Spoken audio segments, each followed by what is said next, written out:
보시게 되면 우리 문학일기 파트 중에 현대문학 부분이고요. 333페이지, 333 이제 겹쳐있는 이 페이지 펴주시면 되겠고요.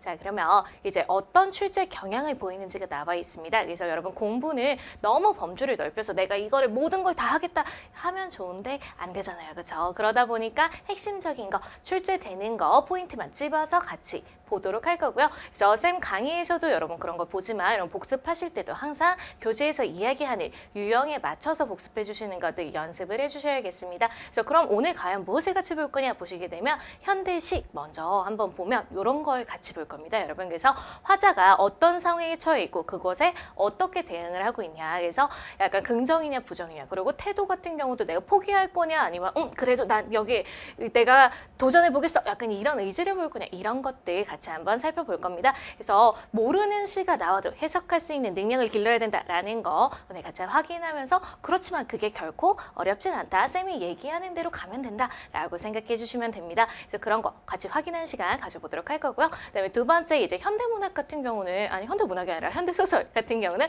어떻게 볼 거냐라고 하면은 이런 거 주의 깊게 봐주셔야 된다라는 거죠. 그래서 지금 문제를 먼저 봐야 된다. 그래서 왜냐라고 하면 지문이 기니까 그렇죠. 지문이 긴데 내가 짧은 시간 안에 빠르게 풀어야 되는데 그거 다 읽기엔 좀 그러니까 우선 문제에서 포인트를 두는 게 어떤 건지부터 확인을 하면서 그 부분에 위주로 지문을 읽을 수 있도록 그렇게 연습을 할 거고요. 그리고 등장하는 인물들이 과연 상황에 대해서 지금 긍정적이냐 부정적이냐. 그래서 예를 들면 여러분 주인공이 꼭 착한 사람 아닌 경우들도 많이 있거든요. 그래서 약간 이렇게 살면 안 된다라는 걸 보여주기 위해서 약간 안 좋은 사람이 주인공인 경우들도 많이 있습니다. 그래서 그런 부분들 역시 여러분들이 어떻게 하면 내가 좀 편하게 빠르게 그리고 정확하게 문제 풀어나갈 수 있는지 오늘 쌤하고 같이 한번 살펴보는 시간 가져볼 테니까 집중해서 따라하시면 좋을 것 같습니다.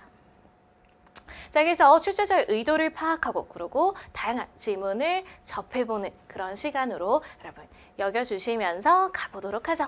네, 시 표현상의 특징 부분 여러분 같이 살펴보도록 하겠습니다. 이거 중고등학교 때 많이 배웠던 부분이니만큼 여러분 잘 기억나실 텐데요. 혹시 내가 기억 안 난다 하시는 분들은 교재 참고해서 다시 한번 여러분 리마인드 해주시면 되겠습니다. 자, 그러면 우선 첫 번째 비유법 나와 있죠. 많이 배웠던 부분입니다.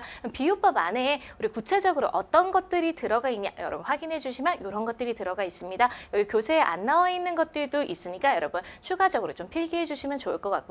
그래서 비유라고 이야기를 하는 것은 약간 내가 이야기하고자 하는 어떤 게 있을 때 그거를 보조관념을 동원해서 좀 더 풍족하게 표현하는 게 바로 비유다라고 여러분 여겨주시면 됩니다. 사과라기보다는 빨갛고 굉장히 아름답고 뭐 한 사과 이렇게 표현하는 게 좀 더 있어 보이잖아요. 그렇죠? 그게 바로 비유다라고 여러분 생각해 주시면 직유법 우리 잘 알고 있죠. 뭐뭐처럼 같은 이런 거 쓰인 거. 그래서 연결 지어주는 게 쓰여 있으면 직유다라고 해서 사과 같은 내 얼굴. 이게 바로 직유의 대표죠. 그러면 은유는 무엇이냐라고 하면은 내 얼굴은 사과. 이렇게 표현하시면 은유입니다. 그럼 빼시면 돼요. 자, 그래서 가장 대표적인 거는 내 마음은 우수여라고 이야기하는 그거. 여러분 다시 한번 떠올려 주시고요. 그리고 의인법 같은 경우는 무엇을 의미하는 거냐라고 하면은 사람이 아닌 것을 사람처럼 표현을 하는 겁니다. 그래서 새가 굉장히 슬퍼서 울고 있다라든가 아니면 새가 말을 건넨다 이런 것들. 사람이 아닌데 막 감정을 표현하고 막 이런 것들이 나오게 되면 의인법이다라고 여겨주시고요. 그리고 화류법 같은 경우는 의인보다 조금 더 큰 범주로 생각해 주시면 됩니다. 그래서 생명체가 아닌 것을 생명체처럼 표현하는 것. 그래서 약간 뭐 산맥이 뭐 휘달리고 막 이런 거 나오거나 아니면은 청산이 기세치고 막 이런 거 나오게 되면 청산이 막 새처럼 기세치고 막 이런 거 나오니까 그러니까 생명이 아닌 것을 생명이 있는 것처럼 표현하는 이런 거다라고 봐주시면 화류가 좀 더 큰 거, 그 안에 의인이 들어가는 거 이렇게 여러분 정리해 주시면 되겠죠?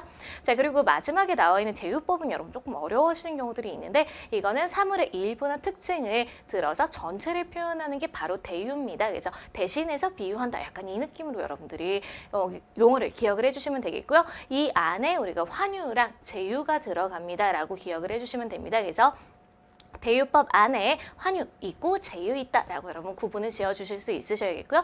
환유법 같은 경우는 무엇을 의미하는 거냐 그러면 어떤 특징을 가지고서 전체를 표현하는 겁니다. 그러다 보니까 우리 약간 요람에서 우리 무덤까지 이랬을 때 요람이라고 하면은 태어났을 때부터 그리고 무덤이라고 하면 죽을 때까지 이 얘기잖아요. 그래서 어떤 특징, 그래서 아기가 가지는 특징, 죽음의 특징 이런 걸 활용을 해서 이야기하는 게 바로 환유다라고 기억을 해주시면 되고요.